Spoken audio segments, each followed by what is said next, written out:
Hello, everyone, and welcome to Office Hours. As always, this is the place we gather every day to help anyone and everyone learn about modern web-based production. It's where you can submit questions about media creation and distribution in all its forms, 24/7. Simple rules, one question per submission, and remember, somebody's going to read it aloud, so construction matters. If you're watching on YouTube, you can use this QR code, and that's going to kind of put you into the queue where you can get your questions to the show. Now, remember, if you get a little bit deeper and follow the breadcrumbs that are in the email we send out every day, and if you haven't signed up for that, you should. But when you're in the system and get into Mukana, you can vote the questions up or down. So in a certain sense, you are programming the show for us, and we appreciate that.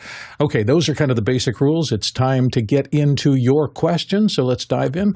Alexander, what do our viewers and listeners have on their minds today? First one this morning is from Fred Parr in Kent, Washington. After the recent update to the ATEM mini line, I cannot get the USB-C to output a signal to a monitor. Still records to disk and computer can see it as a webcam, but no monitor output. Tested multiple cables. Okay, Courtney Gooden's going to start us off today. Courtney? As far as I know, the ATEMs never output DisplayPort image over the USB-C. They did output USB-C data connection and as a source, and you can plug that into a computer where it'll interpret that and can emulate a webcam output over USB, which is a means of sending an image over USB. But the type of output that you're talking about that is, for example, Macintosh uses USB-C connectors for DisplayPort output that they use in combination with all of the rest of their type of high-speed data connections. It has to be a DisplayPort output. Those never came out of an ATEM. So if you're plugging it into a monitor, which doesn't have the ability to interpret a webcam output, it's not going to show up. It never has, because there's no DisplayPort output over USB-C on the ATEMs. As far as I know, there never has. Guy Cochran. Yeah, I was going to say the same thing because I have the ATEM Mini SDI, and there's no HDMI out on that. And in order to get one, it cost me $150 to get an Osbot little UVC adapter, which kicks out HDMI. So I'm not sure if there ever was a way to do that. As far as I know, there was not a way to do that. The update didn't have any effect. And I mean, same thing on the ATEM Extreme. It's got two outs, but they've never output with a simple $5 adapter. They've never output another HDMI. You didn't get a third HDMI out on an ATEM Extreme HDMI. Fred, I hope that helped. Next question. Ryan Summerfield in Sydney, Australia asks, and this is from the QR code, longtime listener, first-time caller. Thanks for all that you do. I have a client looking to do some interactive games during a digital learning event on Zoom in a meeting. Up to 1,000 participants, text-based preferably. Any suggestions? Thanks.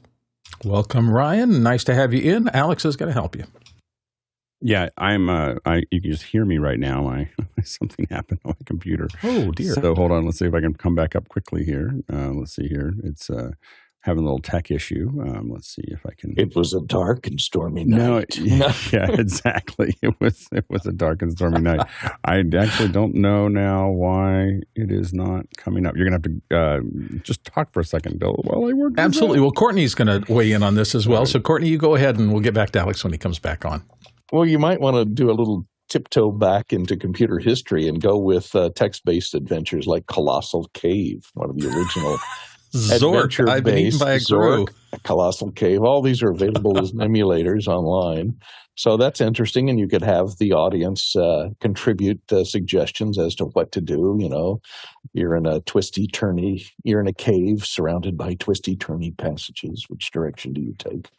And, that should keep a group entertained for a while and responding to the prompts on the screen with shouting out possible solutions. So there's a choice for them.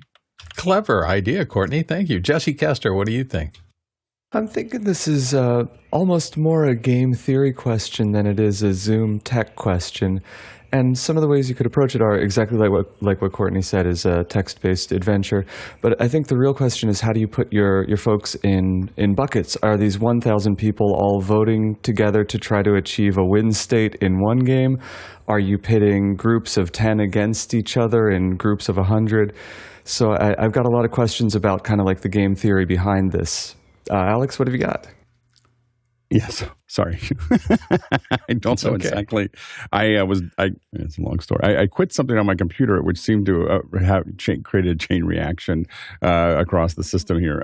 So a couple things. One is, there are some apps that are built into Zoom that you could play with that might be useful, like Kahoot. My kids play Kahoot in their classrooms, but that was something that came up during COVID. You could do things like Zoom OSC connected to Isadora, and Isadora could do all kinds of things. So people could be doing things, and the Zoom OSC information could be being drawn back in and drawn back to it. So it's not the Kahoot and some of the other collaborative apps that are already available on Zoom will be turnkey. This will not be as turnkey. And then the final one would be, remember that you have all that Zoom OSC data that could be delivered directly to Unreal Engine. So there's a lot of things that you could do in 3D depending on what your budget is and how much your client really wants to do this. So those are some of the games. I will say that I would, depending on the age group that your client is building this for, I would think very carefully about this. There is a sizable group of people like me that just absolutely hate this. Like, just so you know, this is like a hate thing. This is not like they will disengage, go do something else. So you just need to know that if you turn a game on, if you do a game in the room, people are kind of stuck. Because it looks bad if they just walk out of the room, because people like me want to I guess it's horribly uncomfortable for about a third of your audience, so if you know that you may not have, when you start breaking out the groups that Jesse talked about, what we generally see when clients have done this, when they've said, okay, we're going to do a game, the disengagement rate is somewhere between 30 and 50% of people who just turn their cameras off. And what they're doing is they're either waiting for you to finish, or they actually left. They'll come back when they hear you start talking again. But they're not. So it's a really, you really have to figure this out well. And you also have to be clear that there are probably generally what we found over the last 4 years, or actually the last 10 years, is really there's 25% of people just won't play at all. Like, they just won't do this at all. And there's about another 25% that may or may not do it if it's not compelling. So I think games are highly risky, to do with adults. Kids are probably a little bit more open to it. But again, I understand it, because I guess, and admittedly, I'm a protein guy. So I'm just like, oh my gosh, can we just get back to what we were doing? So anyway, but I don't even like pair sharing. So that's that. I will say the one time I've seen it used successfully a little bit is in the early Zooms that I did in corporate world, and I'm not sure what kind of vertical you're in, but they would do a simple trivia question at the beginning, and they would reveal enough so that the first person on an email coming back, and then later on after they went back to the content, they would say the first person with the correct answer was this, and they'd present a little prize or something like that. It's a very lightweight, very small and easy thing, particularly if the trivia question engages people in something about the topic as opposed to sports or whatever. So I've seen that do okay. It's not fabulous. I will say on the opposite end of that, there is the what we tend to call fissionable material, because we can't really control it, which is what we call kinetic interaction. So kinetic interaction is not people playing amongst themselves in Zoom. It's them affecting something on stage by something that they're doing. That can be a little web page that you build. It can be something that you're pulling from Zoom OSC that they're doing on their device. When people can affect something in the stage by what they do, a level of interaction oftentimes goes off the charts. So that's a different thing.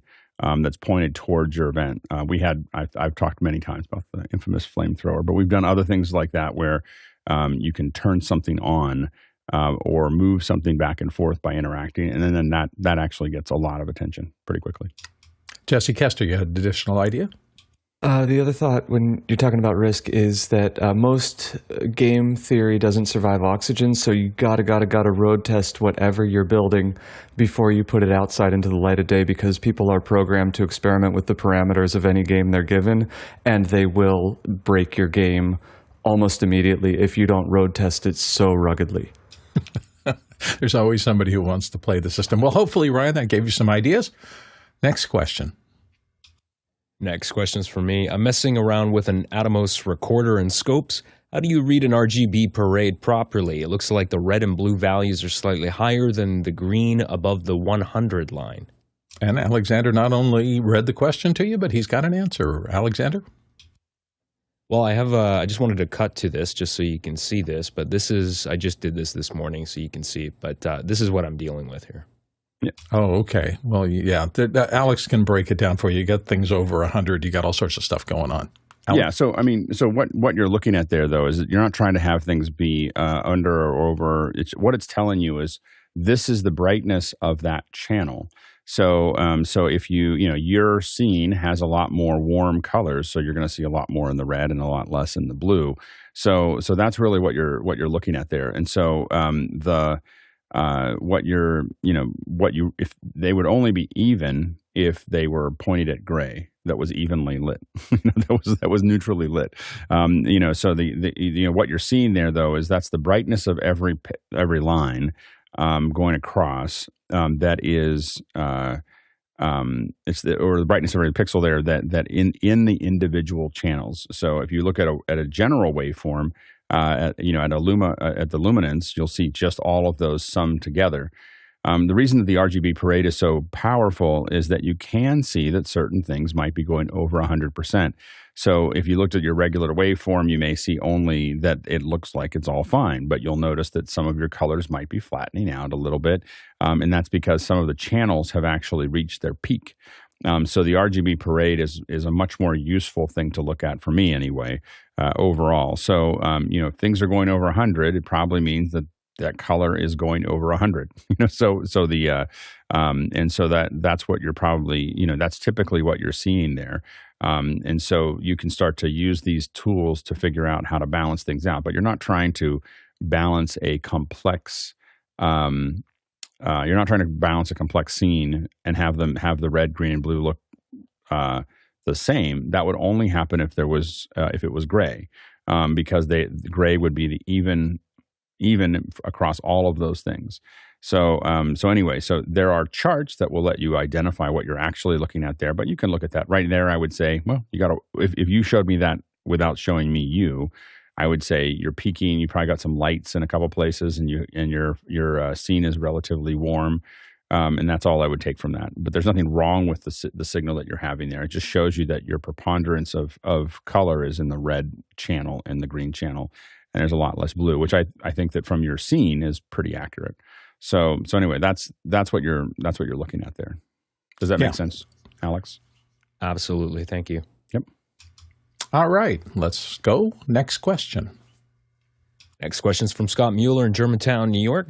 I'm using ClickUp as a project and content management system. Its built-in AI assistant can use uploaded documents, wikis, and content transcripts as a knowledge database.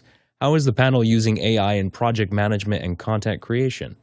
Guy Cochran's going to start us off. Guy? Yeah, thanks for bringing this up because, man, it's amazing what you could do these days. I had a little time before the show started, so I decided to look at the questions and just started dinking around with the ClickUp and created an account. And if you create some tasks, these are some that were already made, you could then see that there's these pop-ups that just say Ask AI, and you could say ask about this task or find similar task. The interesting thing is that once you get it going, you could say something like, "Hey, what makes for a good team outing? What makes for a good team outing?" So while you're in these tasks, it's breaking it down. You don't have to jump over to ChatGPT. It's just built right inside of this app. So it's pretty powerful. I mean, in the past, stuff like this, I would have to do manually, switch over to another screen. This is all integrated and built in, so it's exciting. I do use ChatGPT for content creation, for image generation. I know Alex does a lot with Midjourney for just previs, that kind of thing. It's nice to have some of these tools, and I don't know if this is more of a second-hour question, but thanks, Scott, for bringing this one to my attention, because I hadn't seen this one, and it looks super powerful. I think I'm going to upgrade to the $20 a month account. It looks pretty decent. Jesse Kester, your thoughts? Oops, you're muted. Thank you so much. My thoughts are mostly on content creation, and we use AI for pretty much every project we're on, especially one that requires conceptualization beforehand. So we're doing up storyboards in Midjourney and kind of inspiration shots before we do a photo shoot, and it's open all day, every day, and applies to pretty much every creative project we're on. It's the future coming at us. Next question. David Brady in New York asks, looking to rent a stand for use from the back of the room that will elevate a projector above the average person's height. Seen pictures of a truss-like piece, but unsure what I'm asking for. Any ideas or help? Courtney Gooden. Well, it depends on the size of your projector, the size of the room, how heavy your projector is. If it's just a lightweight projector, you can go with these little projector stands are designed for doing this. Most of them may not get up above the height. It depends on the height of the heads. If you're talking about somebody seated or somebody standing. If you're talking about somebody standing, then these little guys are probably not going to do much for you. This will go up to about 56 inches, and this is a better choice.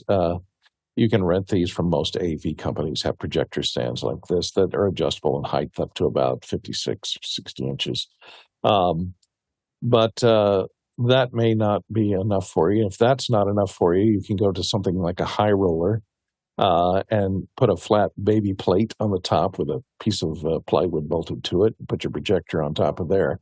Any of these single poles are not that stable. If your floor is not stable, if it's not concrete or something, you might have a problem with that. Then you can graduate after that to something like a vertical truss totem that most staging companies that rent stages and dressing for screens and portable screens will have something like this for creating trusses. And these totems could be used by themselves to support a projector if you put a little platform at the top of them.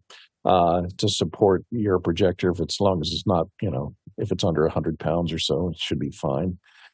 Make sure you put some sandbags at the base here so it's not going to fall over because it's going to be top heavy.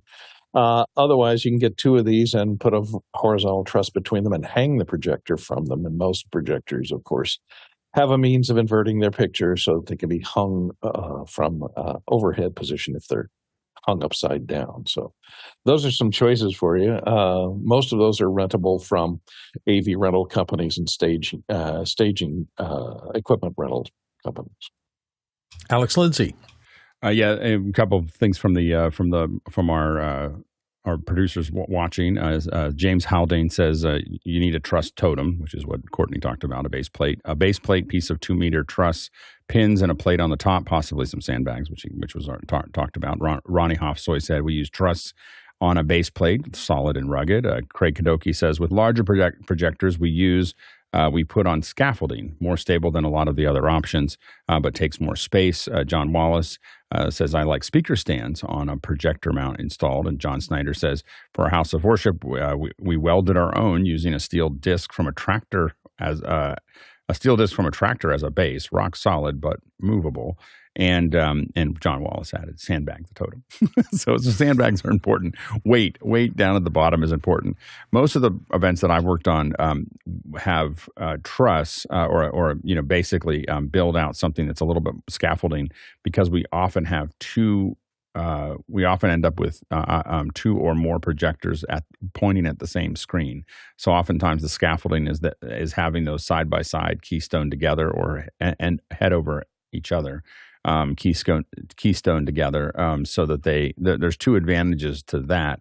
One is that it's a lot brighter, twice as bright as it turns out. And usually these are for rear projection. And the other side of that is that if one fails, it only goes half lit. It doesn't turn off. So, and we've seen some of our partners have done up to 4 projectors at one time, and it's a painstaking process to sync all of those up, but it does work. Let's go to the next question. Next one's from me. Has anyone tried the new TikTok Notes app and have an opinion about it? Alex, do you have What some? is it? What is it, Alex? I'm trying to figure this out. Is I'm not sure ByteDance what it's still trying to supposed to take be. over the world? Well, the first you can thing take notes is now? I It's find like, it's curious because they want to ban TikTok, and then now they've passed that thing in the U.S., and it just seems like TikTok's, now we're just going to keep releasing apps for so people. it's a and it completely keeps different app. It's just it's a notes app. It actually is a new, is it ByteDance? So it's not really a TikTok app. It's a ByteDance app. Correct. Oh, and what John Wallace said, it's available in Canada, but not in the U.S. Oh, interesting. So you're ahead of trying us. to avoid that You're problem.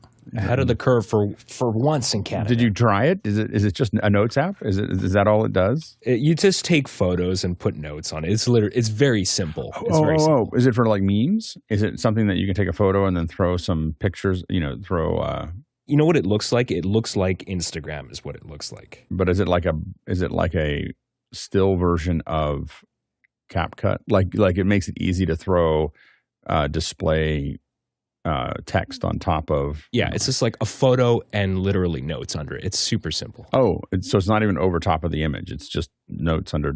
Yeah, it's just it's like almost like it's like blogging, but really short form. Interesting. Yeah. There's just so many possibilities behind something like that. Yeah. Boggles my mind. Let's move to the next question because we don't know the answer. Douglas Carmichael. This morning I installed the latest update for VPS Avenger, a soft synth, and a lot of fun building sounds with it. Have you ever rediscovered a piece of hardware or software that you previously bought? Courtney Gooden's going to weigh in on this. Courtney?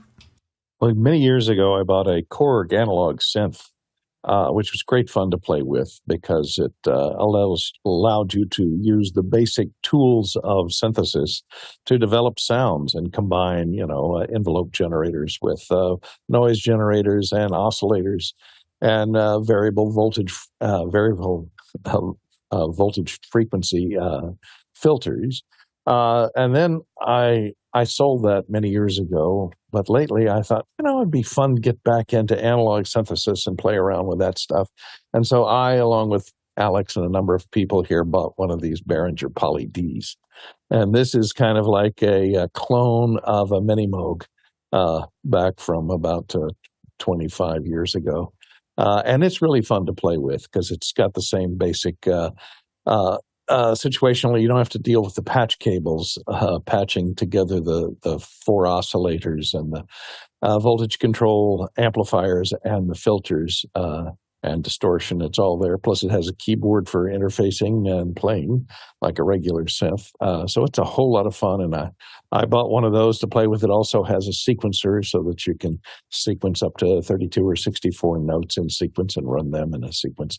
So it's a whole lot of fun to play with, and it's fairly cheap considering what a Minimoog costs. Hope that helped, Douglas. Next question. Bo Cordell in Charleston, South Carolina asks, if I were to buy an Apple Vision Pro today, what would I need to know? Starting with Craig McFarland here. First thing, I assume that you're buying it not for productivity, but for experimenting and playing. It's not a productivity tool. It's really aimed at more of a development tool to play around with the technologies. And so with that, just temper expectation. There's not thousands of apps that are aimed just at the Vision Pro. So, take that and as time goes on, more and more will come out with it, but it's not a mass production. A lot of people aren't porting their apps to it because there's just not that sizable enough market. Jesse Kester, your thoughts? So the different pieces that you can adjust in the Vision Pro, there are hundreds of combinations of that. So if you get your Vision Pro and it doesn't feel right on your head, definitely get you to the Apple Store. And it's got a relatively small install base right now, and they're trying to make the best impression possible. They will work with you as long as it takes to make sure that light is sealed and that it sits comfortably on your head. There you go. Alex, your thoughts? It's it's pretty important to if you think you might develop for it, it's useful to have right now just to start to play with what's possible. A bunch of us are playing with, for instance, spatial video. That spatial video is not commercially viable at the moment, but we think it will be pretty soon. The thing you have to remember also is that while there's a relatively small user base, some developers that I've talked to have found that they actually sell the same number that they would sell into a much larger base because those people paid $5,000 and they've got nothing to do. So they, if you have something that's compelling to them, they just pay for it.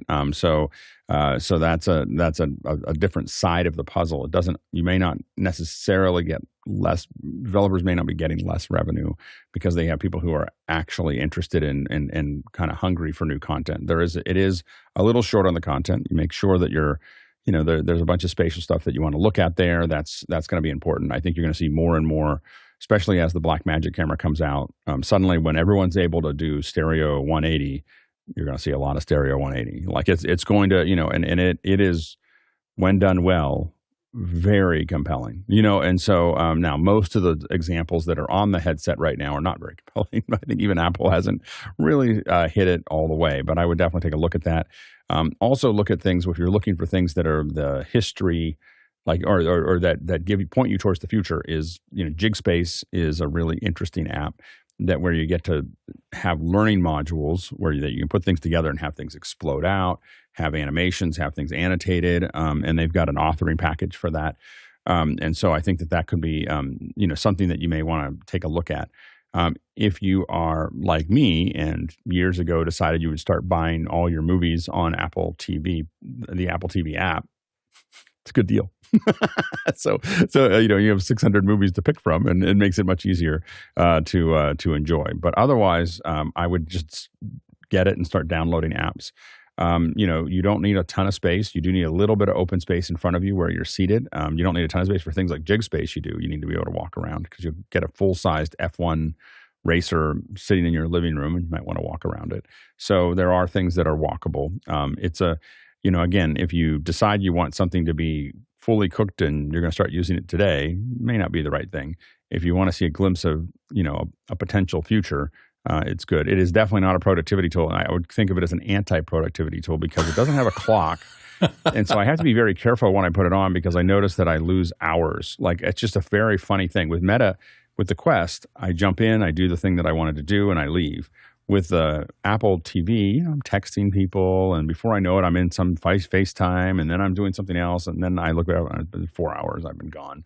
So it's a much different experience. People talk about it being heavy. I have not had that experience, but I don't use the back, the thing across the back. I use the one that goes across the top, and with that, the one that goes over my head, I don't feel it at all. Alexander, you had a follow-up? Question for Alex. With respect to watching movies in the Vision Pro, do you feel spoiled now that while watching a movie, that you can walk to the kitchen to get a snack without actually having to pause, and you always get to see the image? Well, it does leave the movie screen screen behind, so you can you have to kind of drag the movie. Like, if you're going to walk to the kitchen, you have to grab it, move it to the kitchen, and then walk over to it. It's because it knows where it is in space, and so when you walk away from the screen, it's still sitting there. When you walk away from things in the Apple Vision Pro, if I leave it in my office, it's going to stay in my office till I come back. So I have to. You can click on a little button, and you click on this button, and it'll pull some of the stuff back in front of you. But it is a kind of a funny thing where you go, oh, I forgot that in the other room. And so, virtually. So there's that puzzle. I will say, from a movie perspective, if you do have a lot of movies on Apple TV, the quality on the Apple Vision Pro is so much higher than I have a 75-inch screen TV. It's not even close, like to what I'm seeing on the Apple Vision Pro, because I can make the Apple Vision Pro 300 inches. And it looks gorgeous. And when I'm on a plane, it's life-changing. Like, I literally get on the plane. I wait until we take off. Now, CJ says he does it from gate to gate, but I do it once we take off and once they warn us to land. I put it on. I'm usually in the exit row, so I usually take it off. But I get it on. It's on the whole flight. Like, I'm watching movies, I'm doing stuff. I can turn it down so that I can talk to somebody and then turn it back up again and go back to what I was doing. And I find it to be it's not quite worth $4,500 or $5,000 or whatever it was that I paid for it. It's not quite that. I don't fly enough. If I flew every week, it would be worth it by itself. Craig, you wanted to come back in? It was Alex just reminded me when you see it in other VR devices, or even AR devices, but particularly with the AVP, it uses your hand gestures. And so doing things like watching something in the kitchen, if you're going around using your hands to grab things and move things around, it can misinterpret those. And so there's certain rooms I don't even bother putting it on, and the kitchen's one of them. Alex? Apple. I find that eating like energy bars is very hard with an Apple Vision Pro. It just keeps on grabbing things because it's the process of you grabbing onto the energy bar. It doesn't quite understand what you're doing, so it kind of grabs onto those things. But yeah, it is a.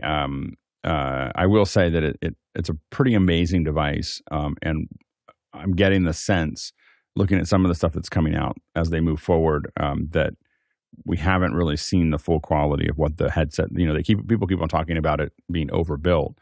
I would say that it's probably perfectly built for a product that is fully formed with all the software a year from now or 2 years from now. So they overbuilt for where it is now, but it's going to keep growing with what's in front of it. Just a reminder, your questions do drive the show always. So if you have questions, use the QR code, shoot it with your phone or something else that'll capture a QR. Or if you're in Mukana, make sure you vote on questions, because we always get to what you think is the most important, quickest, and we spend the most time on that. So your votes do count. Let's go to the next question. Gordon Lake in Los Angeles, California asks, I played with LTX Studio Beta. How can the entertainment industry survive these technologies? Courtney's going to start us off. Courtney? Well, here's how they survive: with good unions and a lot of great attorneys that are drawing up contracts that prevent you from using these tools to generate a story. I looked at this LTX Studio briefly, and what it looks like is it allows you to storyboard a short video, and it will use AI to generate backgrounds and foregrounds with mid-journey level quality of people, producing people. But if you take a look at it, it seems like it only, this is their sample video here that he produced with a series of storyboards. It seems like every shot is just like a little horizontal move with a little bit of perspective shift in the background. And notice that people aren't saying anything, and no shot is over 2 seconds long. So I'd hate to sit through a movie that every shot is 2 seconds long and just as a horizontal moving or vertical moving camera. So there are tools out there that are scary that can show you what the potential is out there, like Sora, which can generate up to a minute-long information. They haven't added talking faces, but there's another product coming out of Microsoft Research called VASA, VASA-1, which is still in the research lab. They're hoping it doesn't escape the research lab like the latest viruses. But the problem is it's so good in that it can make believable talking faces and heads that it will animate in real time from any audio track of people speaking. It's very scary. And the reason it hasn't escaped the research laboratory is because they're trying to figure out how to put guardrails on it so that it can't be used to produce propaganda or used for evil, or simulate people used to scam people. This is your son. Hi, it's me, Johnny. I'm in jail in Lithuania. Send me lots of money.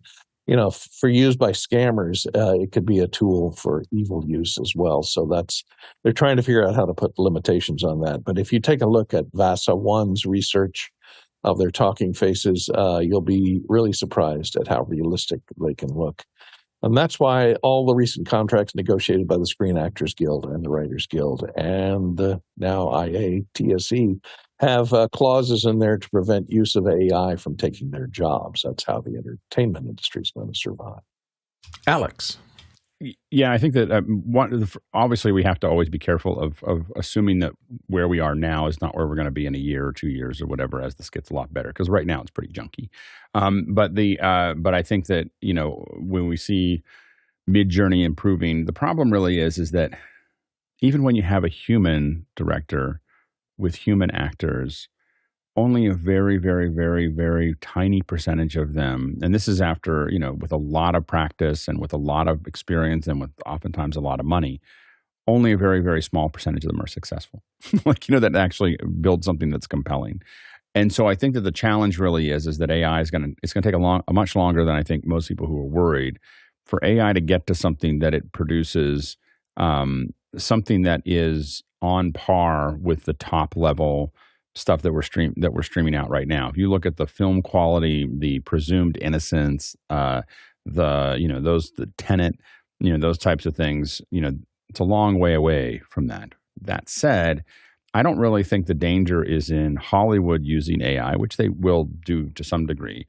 It is really the fact that will people still want to watch Hollywood films? I think that's the question. I did a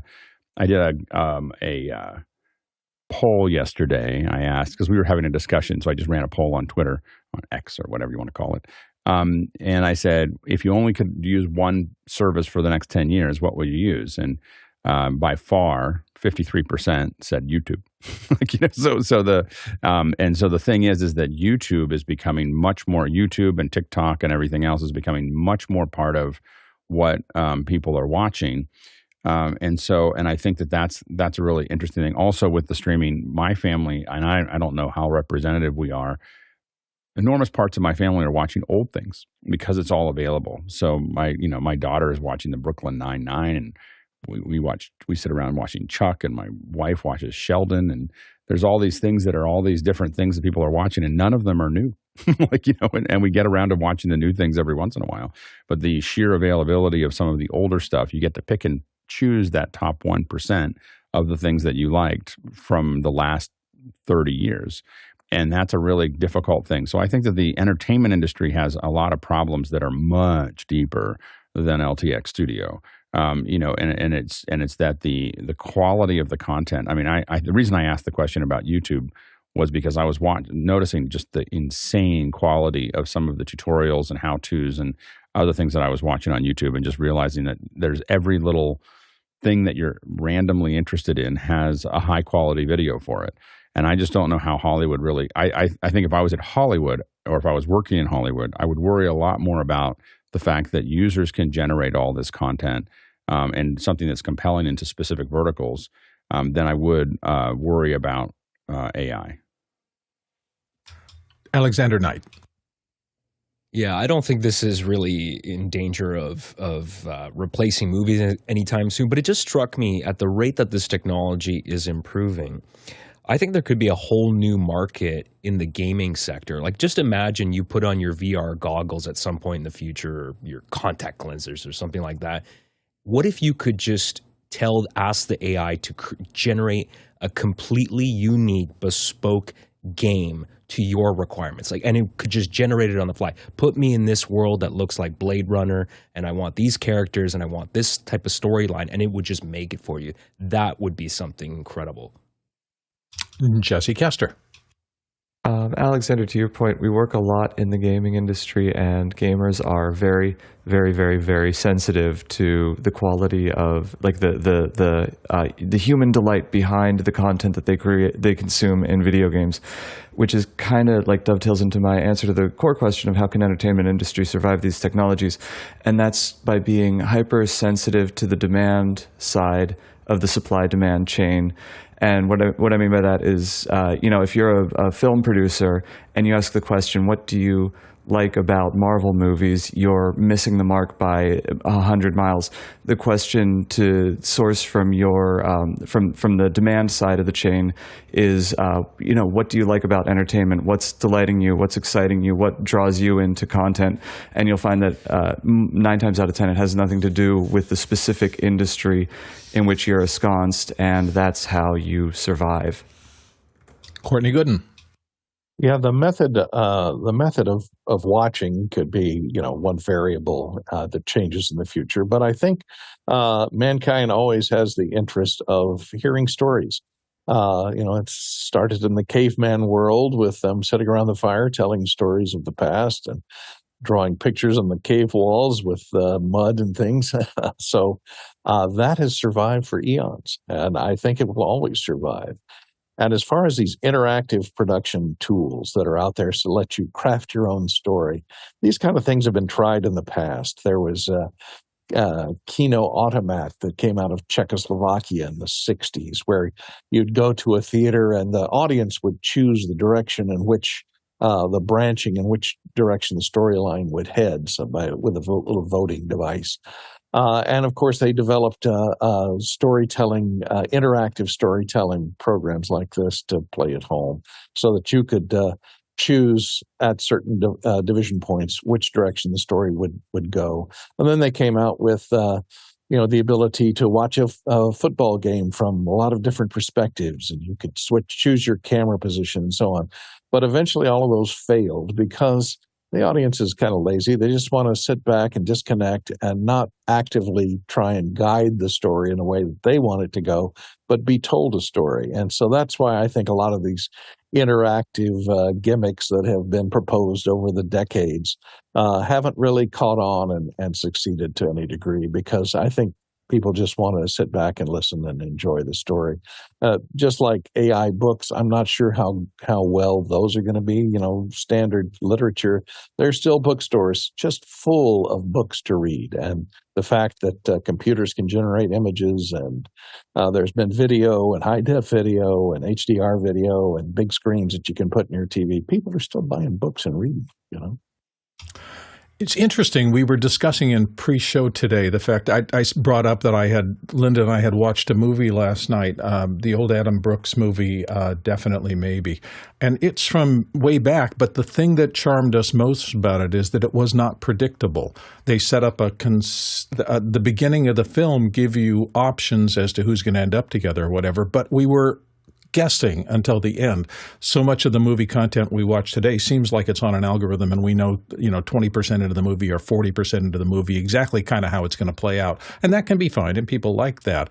But that surprise element, I think, is what now is interesting me about content. We got time for a little more. Alex, what do you think? Yeah, I think that there is an interactive tool that a lot of people use called gaming, and there is it's a pretty big business.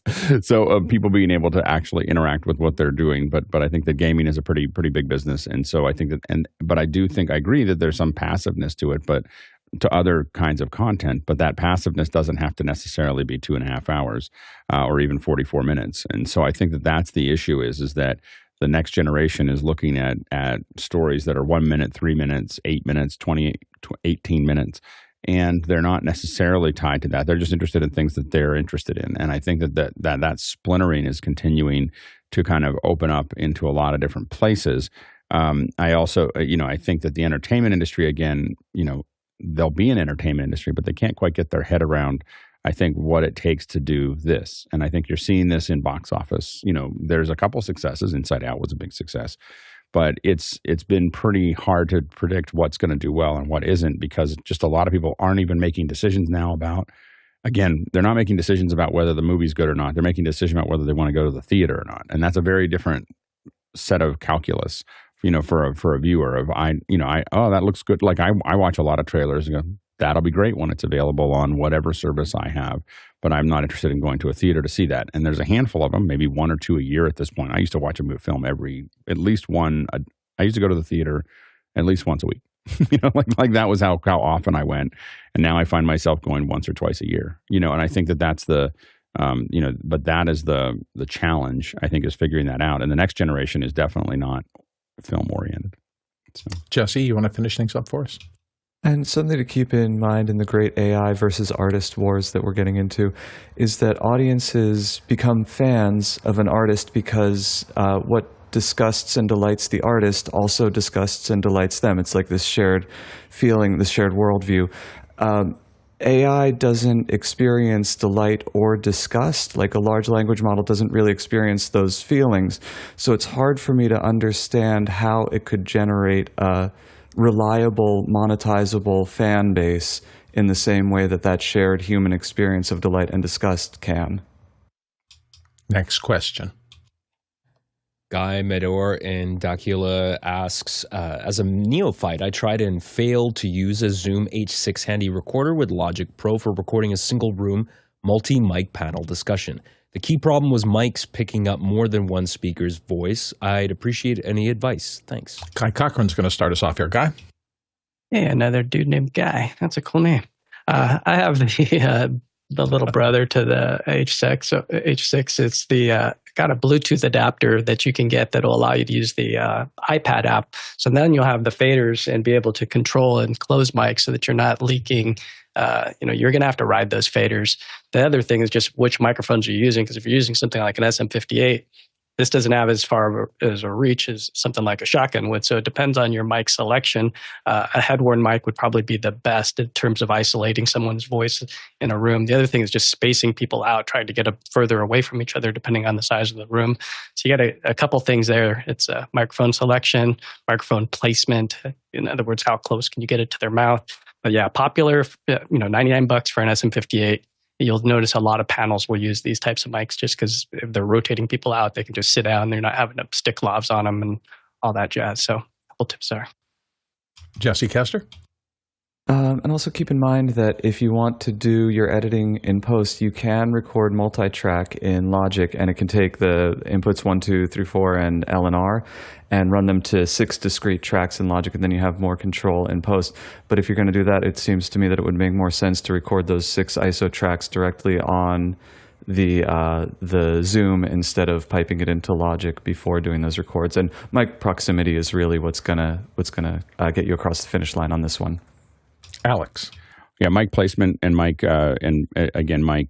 style. Like you'll see a lot of the podcasts that you see are using SM7Bs because they have a lot of high off-axis rejection, and they tend to be not bleed from one to another very well. Now, in live environments, we use things like auto mixers, like the Dugan Auto Mix, to kind of push the other mics down. You can do some of that with expanders if you do have a record that's recorded at all the tracks, and you absolutely, if you're recording with Logic, you should be recording all the tracks, to do this.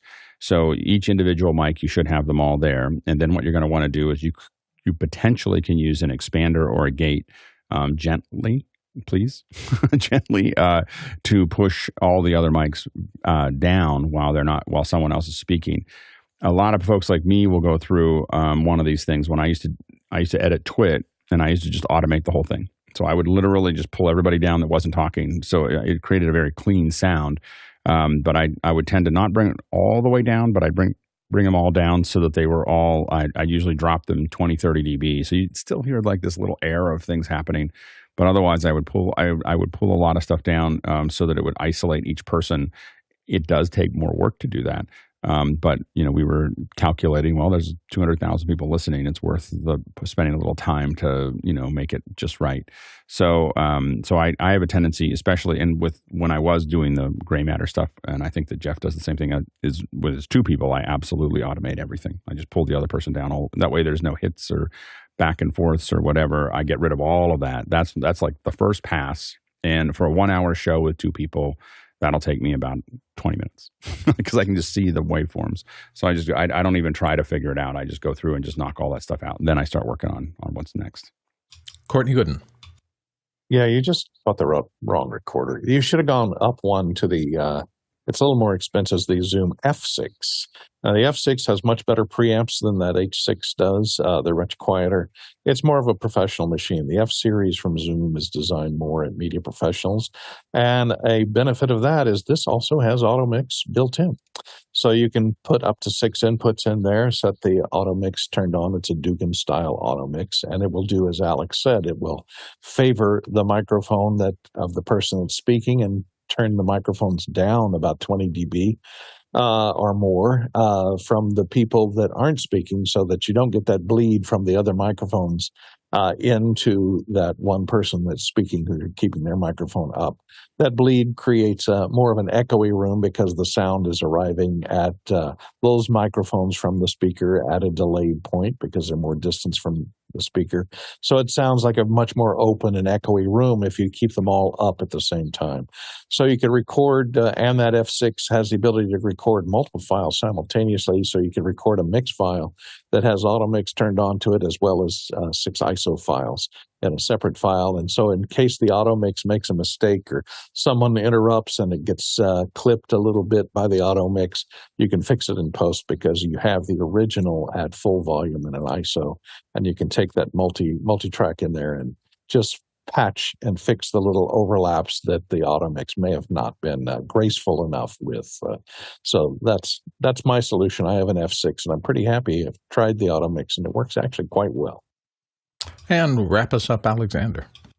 Yeah, all great suggestions always start with the mics, of course. And if you are going to do a multi-track session to fix this, one other thing I just wanted to suggest was Waves has a great plugin called PSE, Primary Source Enhancer, which is effectively a downward expander. But the great thing about it is that it's very natural sounding, very gentle, and has very simplified controls. And you don't have to try to figure out attack and hold time and all that stuff. It is actually programmatic, so it is constantly adjusting itself to the source material that is coming in. And so if there's transients and peaks and stuff like that, it's adjusting that automatically for you. So that's a great plugin.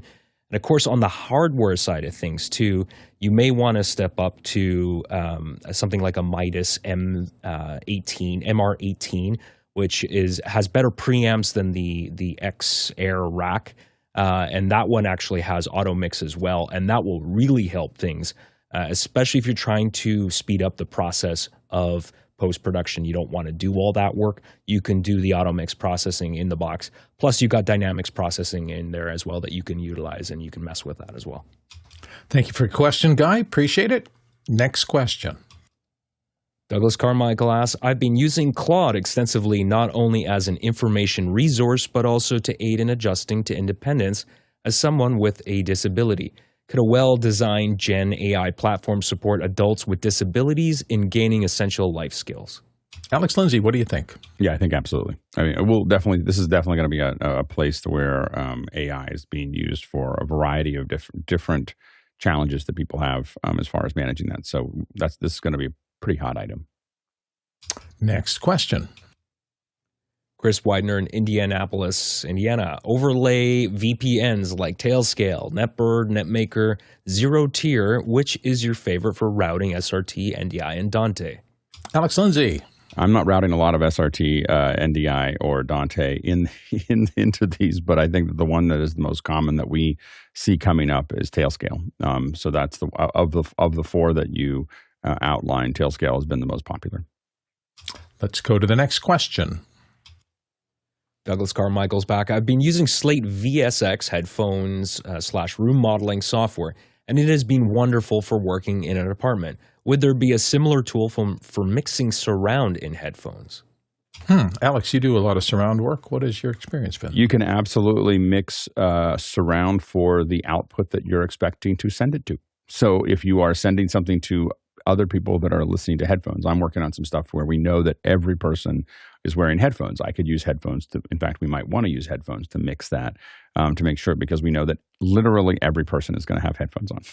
So that makes it easy to make that calculation.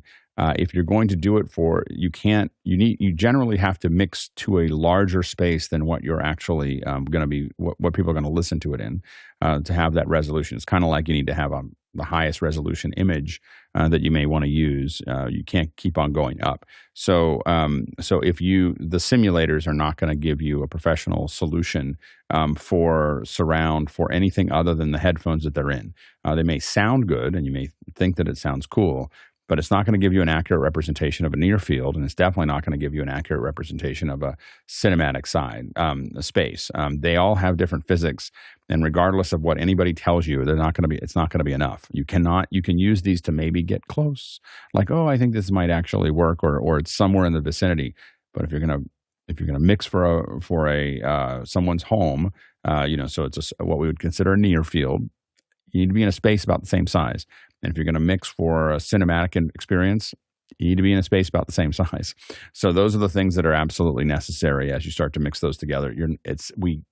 People tell us over and over and over again that they can use a near field to mix for a cinema space. That's the number one that I get. Never works. Like it never, ever works. And we've spent a lot of time trying to figure it out. And same thing with headphones. When people mix in a headphone, it sounds okay. But as soon as you move into a room, you're going to have to remix it for that room. And so it's super important to be mixing in the same space that you're expecting it, at least the same size that you expect someone to listen to it in. Alexander Knight. I haven't actually tested it, but you may want to download a demo of this, the Waves NX Virtual Mix Room over headphones. This one actually supports monitoring stereo, surround, and ambisonics as well. Something to look at. Next question. Next one's from me. Post sound mixers for TV and film doing multi-channel surround, all flavors. Do you think they're testing their mix on the Vision Pro with spatial audio? Alex Lindsay. I think that for the most part, it'll work the same way if they're doing just headphones, because generally when you move to watching a Vision Pro, I mean, when you're really serious about watching the movie, you're throwing headphones on top. The Max is the most common to throw on top of the Vision Pro. And so you're really, but outside of that, I think that those will operate very similarly to it. So I don't know if they're doing it specifically, but it's still, those are close enough together that you can mix them together. Let's go to the next question. Chris Widener in Indianapolis asks, Rode Streamer X has been a boon for my mobile kit. How has your mobile kit evolved lately? Alex, you do a lot of on-the-road stuff. Yeah, I mean, I think that I noticed that how much on the road that I'm using my phone. So I use my phone a lot more than I used to. I mean, I think that the iPhone 15 was a big jump for me. And so while I didn't consider it always an option, I consider it more of an option now. I think that's probably the biggest change. I've also added, ambisonic to a lot of things that I'm recording ambisonic. I'm not using it as much yet, but I find myself, bringing something to record ambisonic, something to get all the way around, at least as an atmospheric mix for something else in the future. So that has changed a little bit. I find that I really can, it depends on what your mobile kit looks like. Mine has gotten down to my backpack and I do have to check something if I'm going to join office hours. So I have a 1510, and I think I've shown the picture before, but I have a 1510 that will fit everything into it. Between the backpack and the 1510, everything that I need to put in there, which is, still the FX30 and a good mic and, all those other things are there. So it's definitely gotten to a point where it used to be, I mean, at the beginning of COVID or the middle of COVID, I was taking 15 or 1650s with me, and I was like, oh, I got to have all these lights and everything else, and that's gotten much more compact. Using things like I use a lot of I want to say I can't think of it. The Nanlite Pavo tubes, little 6Cs. I usually take 4 of those with me, and that's been my lighting for the last year and a half or 2 years. Let's go to the next question. Jesse Kester in Glendale asks, on this day in 2008, thedissolve.com shut down with still no heir apparent in sight. Where are you getting your well-considered, meticulously curated film-related opinion editorial content? Nigel Desau wanted to raise in on this one. Nigel? I think, I don't know about, well-reasoned, but YouTube is full of this stuff. I think there are a couple of things you can do. You can find your favorite person. I quite like one called The Critical Drinker. Be careful, don't have your kids around while you're watching it. Although I saw a really good Quentin Tarantino on Dirty Harry the other day, which I thought was a really interesting analysis. By the way, you've got verticals. You can do this by editing. You can do this by lighting. You can do this by script writing. There are all sorts of things. Typically what I've done is I've found a favorite movie. I've searched for favorite movie critiques or Citizen Kane, and then watched 2 or 3 until I found the one I wanted. But there's a million of them out there.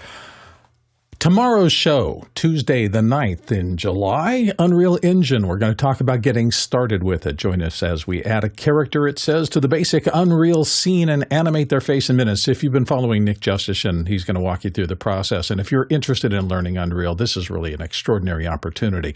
Wednesday's show, we're choosing a mixer, as in audio hardware. In this case, Behringer, Allen & Heath, Yamaha, Digico. We'll talk about all the options and the rest of that.